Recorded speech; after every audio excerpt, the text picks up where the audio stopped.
केंद्रीय गृह मंत्री अमित शाह ने सीमा सुरक्षा बल के समारोह में अधिकारियों और कार्मिकों को पदक से किया सम्मानित। कहा, बीएसएफ जवानों के योगदान की बदौलत दुनिया में अपनी जगह मजबूत कर रहा है भारत।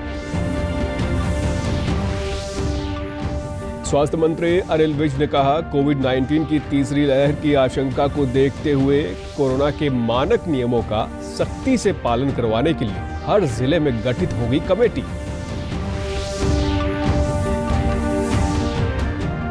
पंचकुला जिले के 81 गांवों में 100% पात्र लोगों ने लगवाई कोविड-19 वैक्सीन। अन्य लोगों से भी टीकाकरण करवाने का किया आह्वान।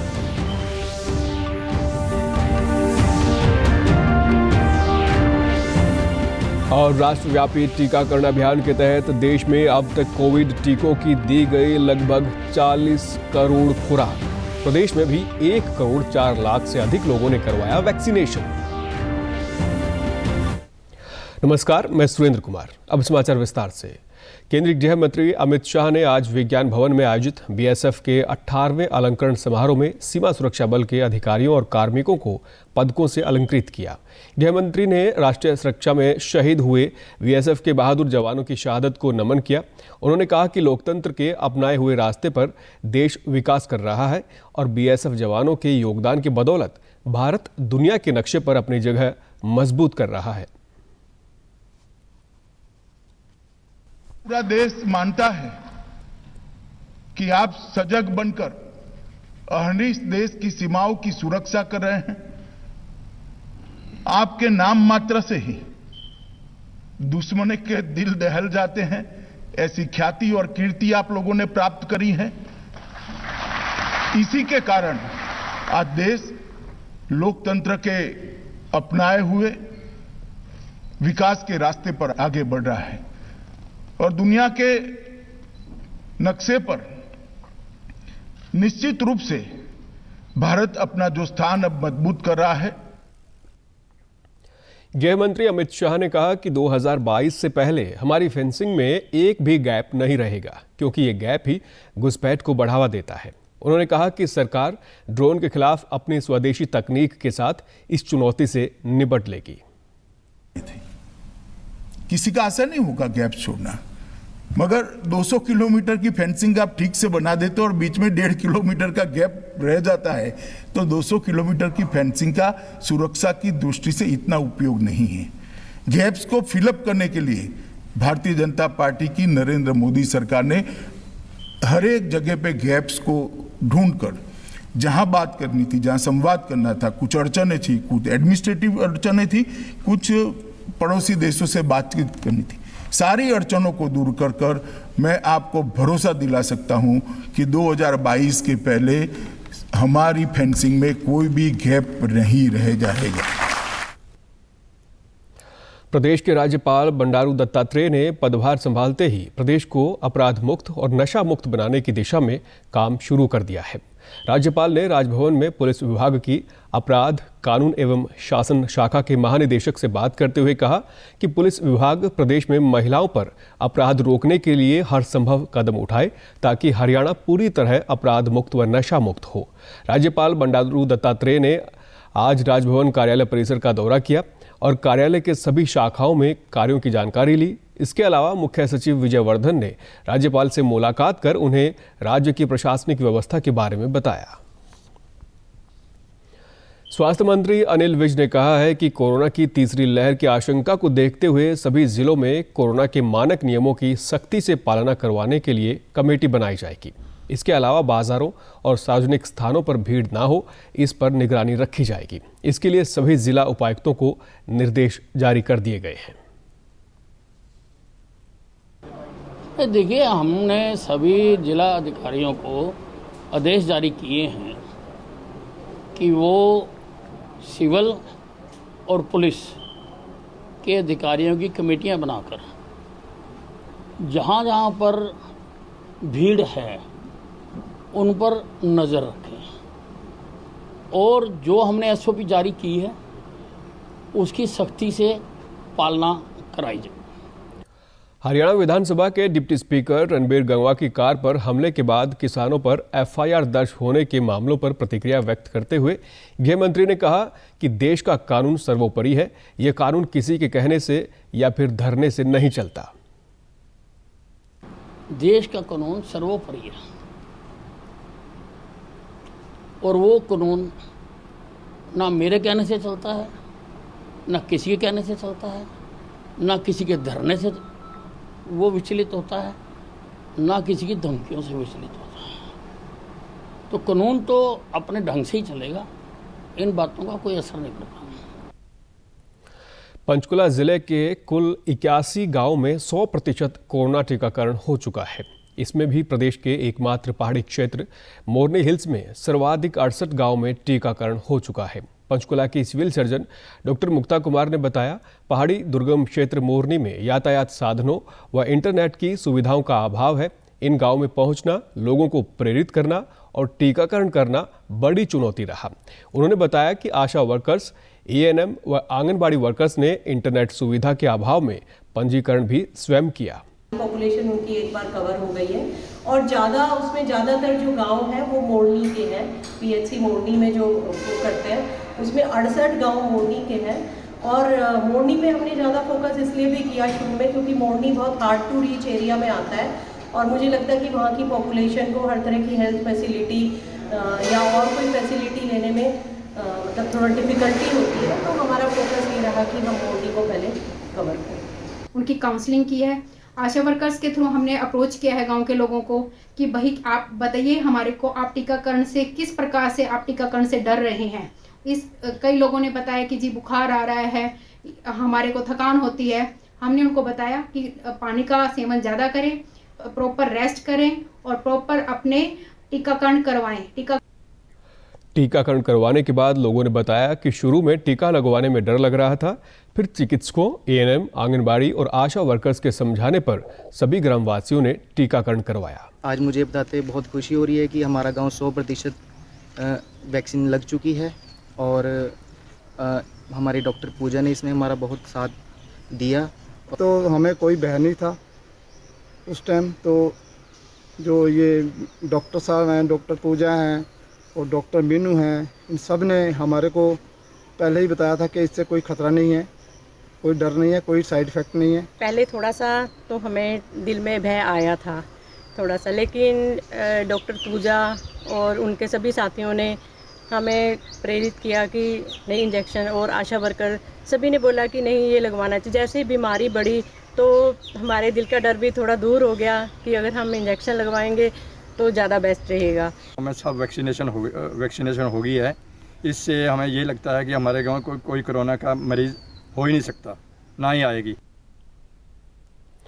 देश में पिछले 24 घंटों में 38,000 से अधिक नए मामले सामने आए हैं, जबकि 43,000 से अधिक लोग स्वस्थ हुए हैं, जिसकी रिकवरी दर 97.31% हो गई है। केंद्रीय स्वास्थ्य और परिवार कल्याण मंत्रालय के मुताबिक राष्ट्रव्यापी टीकाकरण अभियान के तहत देश में अब तक कोविड टीकों की 39 करोड़ 96 लाख से अधिक खुराक दी गई है। प्रदेश में भी अब तक कोरोना टीके की लगभग 1 करोड़ 4 लाख से अधिक खुराक दी जा चुकी है। प्रदेश में कोविड से 7,59,000 से अधिक लोग स्वस्थ हो चुके हैं, जबकि 836 मामले सक्रिय हैं। रिकवरी दर बढ़कर 98.65% हो गई है। डीडी न्यूज़ हरियाणा पर देश और प्रदेश से जुड़ी खबरों को विस्तार से जानने के लिए आप हमारे साथ फेसबुक, ट्विटर और यूट्यूब के माध्यम से भी जुड़ सकते हैं। हमसे जुड़ने के लिए आप हमारे सोशल मीडिया हैंडल को भी फॉलो कर सकते हैं। अब आप अपने मोबाइल फ़ोन से QR कोड स्कैन कर हमारे यूट्यूब चैनल पर सीधे पहुंच सकते हैं। मुख्यमंत्री द्वारा आपातकालीन हेल्पलाइन नंबर 112 की शुरुआत के पहले 64 घंटों में 36,000 से ज़्यादा कॉल प्राप्त हुई हैं। इसकी शुरुआत 12 जुलाई को मुख्यमंत्री द्वारा की गई थी। अतिरिक्त पुलिस महानिदेशक दूरसंचार एवं IT अर्शिंदर सिंह चावला ने कल पत्रकार वार्ता में बताया कि आम जनता को पुलिस सहायता, फायर और एम्बुलेंस की आपातकालीन सेवाएं एक नंबर पर आसानी से तुरंत मिल सके, इसी उद्देश्य से हरियाणा 112 को शुरू किया गया है। उन्होंने कहा कि आपातकालीन रिस्पॉन्स वाहनों में आधुनिक तकनीक से लैस 22 उपकरण लगाए गए हैं, जो इन वाहनों को हाईटेक बनाते हैं। जी जब पुलिस वाले को कॉल करते हैं आग लगी हुई है तो वो कहता है जी एम्बुलेंस ने और फायर वालों को और बुला लो। So everything was in small pieces. सरकार ने ये निर्णय लिया कि क्या हम कोई ऐसी सर्विस प्रोवाइड कर सकते हैं हरियाणा प्रदेश के वासियों को या जो भी इस क्षेत्र से इस प्रदेश से गुजर रहा हो, कि अगर उसको कोई भी मदद चाहिए तो उसको सिंगल नंबर हो गया। ये single number government of India का नंबर है, पूरे देश के लिए है, लेकिन इसकी इंप्लीमेंटेशन ऐसे होनी चाहिए कि किसी भी व्यक्ति को, किसी भी विक्टिम को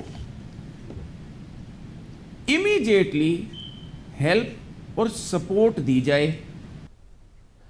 उन्होंने कहा कि इसकी शुरुआत से प्रदेश में इमरजेंसी पुलिस सहायता मिलने के मामलों में बड़ा बदलाव आ रहा है। सारी कॉलों का हम फीडबैक लेते हैं, जो कि एक अलग यूनिट अंदर ऑपरेट कर रहा है। वो फीडबैक लेता है कि लोगों के अंदर मतलब इस सिस्टम से, रिस्पॉन्स से क्या फ़र्क पड़ा। हम उस सेटिस्फेक्शन लेवल तकरीबन 80-85% के ऊपर इस समय ऑपरेट कर रहे हैं। नूंह जिले में स्वास्थ्य विभाग द्वारा टीबी उन्मूलन कार्यक्रम के तहत विशेष अभियान चलाया जा रहा है। इसके तहत 27 जुलाई तक विभाग की टीमें घर घर जाकर टीबी रोगियों की पहचान करेंगी। रोगियों की जांच कर दवाइयां निःशुल्क दी जाएंगी। टीबी रोगियों को प्रति माह 500 रुपये पोषण भत्ता भी दिया जाएगा। इसके अलावा अगर कोई टीबी रोगी खुद इलाज कराने के लिए अस्पताल पहुंचेगा तो उसको 500 रुपये अतिरिक्त दिए जाएंगे। जिला क्षय रोग अधिकारी डॉक्टर प्रवीण राज तंवर ने बताया कि टोल फ्री नंबर 1800-116666 पर कोई भी व्यक्ति संपर्क कर टीबी रोगी की जानकारी दे सकता है। उन क्षेत्रों में जाएगी, घर घर जाएगी, और जिनको भी टीबी के लक्षण 2 हफ्ता से ज़्यादा खांसी, बुखार, वजन का कम होना, शाम के समय पसीना आना, ये लक्षण जिन भी लोगों को मिलेंगे उनके घरों से ही उनके बलगम की या जो भी संभव स्पेसिमेन है उसकी जांच करवाई जाएगी, और 48 घंटे के अंदर अंदर अगर कोई व्यक्ति टीबी मरीज पाया जाता है तो उसका इलाज 48 घंटे के अंदर अंदर उसके घर से ही स्टार्ट कर दिया जाएगा। तो इसको एक अभियान के रूप में किया जा रहा है, ताकि अगर मरीज हम तक नहीं पहुंच पा रहा तो हम स्वास्थ्य सेवाओं को मरीज के घर के द्वार तक पहुंचा पाएँ। एनजीओ पनाना ब्लॉक में अधिकतर काम कर रहा है फिलहाल। जो पनाना ब्लॉक में पीएचसी हैं, जो एक्चुअल में हेल्थ डिपार्टमेंट के पास इतना स्टाफ नहीं है कि जो हर पीएचसी पे जा सके और हर पीएचसी पे पेशेंट को कवर कर सके। तो हर सेंटर पे जेडएम का एक बंदा बैठा है जो वहाँ पे पेशेंट को ट्रीटमेंट देता है, ताकि पेशेंट इधर उधर चक्कर ना काटे, उसको टाइम पे ट्रीटमेंट मिल जाए, उसको दवाई मिल जाए, फॉलो टाइम पे हो जाए उसको। तो अगर पेशेंट के पास होम विजिट भी करते हैं वो, अधिकतर पेशेंट आज की जो जब से जेडएम को काम कर रहा है तो पेशेंट को घर बैठे ही सारी सुविधाएं मिल रही हैं। ये घर घर आते हैं, पूछते हैं, कई सवाल हमसे पूछे हैं इन्होंने कि भाई आपको 2 सप्ताह से ज़्यादा खांसी तो नहीं है, बलगम तो नहीं आता, सीने में दर्द तो नहीं है। बहुत सारे सवाल हमसे इन्होंने किए स्वास्थ्य विभाग की टीम ने आकर, और हमारे परिवार से कई लोगों का चेकअप भी हमने जाके इनके कहने पर अस्पताल में कराया है। पिछले साल जींद जिले के 2 युवा अक्षय और आकाश लकड़ी की कलाकृतियां तैयार कर रहे हैं। विदेशों में भी उनकी कलाकृतियों की सराहना हो रही है। उन्होंने वुड ट्यूब चैनल भी आरंभ किया हुआ है। इस चैनल को देश और विदेशों से 40 लाख से अधिक लोग देख चुके हैं। इन युवाओं ने विलुप्त होती पुरानी हवेलियों, बैलगाड़ी, पुरानी आटा चक्कियों समेत अनेक सांस्कृतिक धरोहरों पर लकड़ी की कलाकृतियां तैयार की हैं। अक्षय व आकाश ने बताया कि देश की सांस्कृतिक धरोहरों को सहेज कर रखने और इनकी जानकारी आने वाली पीढ़ियों तक पहुंचाने में ये कला काफ़ी कारगर साबित होगी। देखिए, हमारे जो माता पिताजी हैं वो मेरे दादाजी और मेरे पिताजी यही लकड़ी का कार्य करते थे। यहीं पर हम स्कूल से आते और उन्हें फिर देखते वो लकड़ी का कार्य में लगे हुए थे। हम आते स्कूल से बाहर घूमने के बजाय हम घर पर दुकान पर वहाँ पर कुछ बनाने का प्रयास करते और वहाँ पर बनाते रहे। स्कूल में ड्राइंग वगैरह, पेंटिंग वगैरह में भी रुचि रही है और इसी वजह से थोड़ी कुछ अनोखा दिखाने का प्रयास किया। हरियाणवी संस्कृति जो कि धरोहर युवा पीढ़ी को तो देखने को मिले नहीं, कि जो कि लुप्त होती जा रही है। और हम चाहते हैं कि हमारी कलाकृतियाँ अपना परिचय दे कि पहले कैसा होता था। हम आने वाली पीढ़ी को दिखाना चाहते हैं कि पहले ऐसे इस प्रकार जीवन व्यतीत किया जाता था। दोनों बच्चे बहुत ही होनहार बच्चे हैं। इनका ITI में पढ़ते हुए मुझे इनसे जुड़ने का मौका मिला और इनको विभिन्न रंगोली कार्यक्रमों में, प्रतियोगिताओं में भाग लिया और वहाँ अपनी उपस्थिति प्रथम पोजीशन लेकर दर्ज कराई।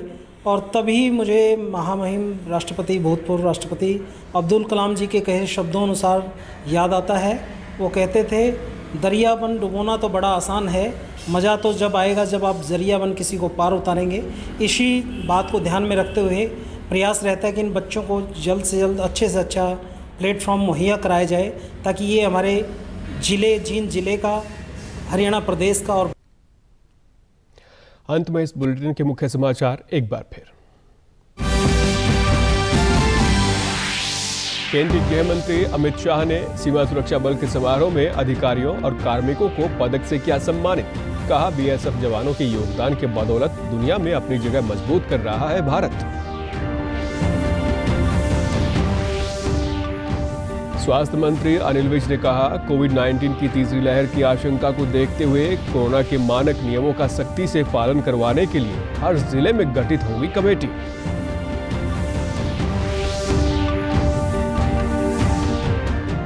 पंचकुला जिले के 81 गांव में 100% पात्र लोगों ने लगवाई कोविड-19 वैक्सीन। अन्य लोगों से भी टीकाकरण करवाने का किया आह्वान।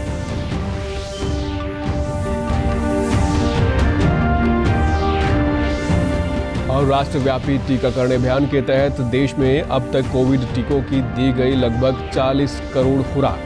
प्रदेश में भी 1 करोड़ 4 लाख से अधिक लोगों ने करवाया वैक्सीनेशन। सभी दर्शकों से अपील है कि आप जब भी घर से बाहर निकलें तब मास्क जरूर पहनें, 2 गज की दूरी बनाए रखें और एक नियमित अंतराल पर अपने हाथ धोते रहें। और अगर आप पात्र हैं तो टीकाकरण अवश्य करवाएं, तभी आप कोरोना महामारी से बच सकते हैं। आज के बुलेटिन में बस इतना ही। नमस्कार।